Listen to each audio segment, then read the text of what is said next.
आज मी तुम्हाला एक स्लीव्स डिझाईन दाखवणार आहे, जे शोल्डरला थोडं इथे प्लेट्स येतात आणि थोडा पफ येतो.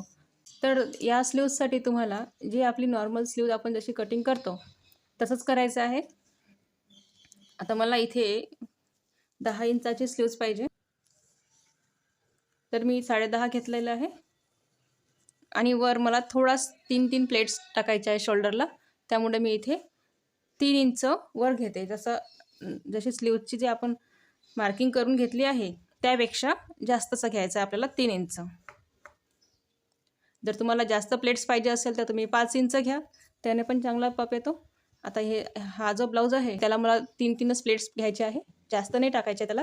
त्यामुळे मी 3 इंच एक्स्ट्रा घेते आणि हा जो आकार आहे आपण दिलेला स्लीव्सचा, जो नेहमीप्रमाणे आपण देतो साध्या स्लीव्ससाठी, तर त्याच्यापासूनच आपल्याला थोडं उंच घ्यायचं आहे.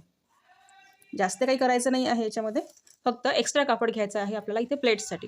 तर आपलं इथून ते इथपर्यंत पूर्ण प्लेट्स येईल अशा.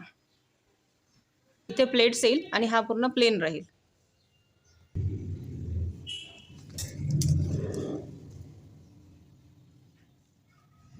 आणि बाकीची जी मार्किंग आहे ती आपल्याला नेहमीचे जसं आपण स्लीव्सला मार्किंग करतो तसेच करायचे. जसं दंडघेर जेवढा आहे तुमचा तेवढाच घ्या आणि त्याच्यापेक्षा 1 ते 1.5 इंच आपल्याला तुम्हाला जेवढी मार्जिन ठेवायची, तुम्हाला 2 इंच ठेवायची असेल 2 इंच ठेवा, 1.5 ठेवायची असेल तर 1.5 इंच ठेवा.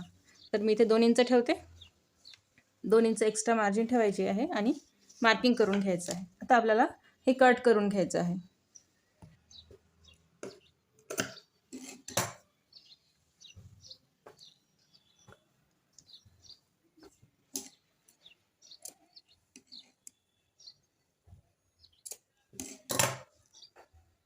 आता आधी आपल्याला इथे प्लेट करून घ्यायचे आहे दोन्ही साईडला.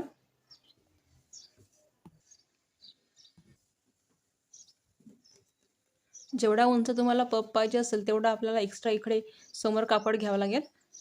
आणि जर तुम्हाला कमी पफ पाहिजे असेल तर तुम्ही कमी घ्या, 2 घ्या किंवा 3 घ्या, 4 घ्या, जसं तुम्हाला वाटत असेल तेवढं. आणि हा असा पफ येऊन जाईल याला स्लीव्सला.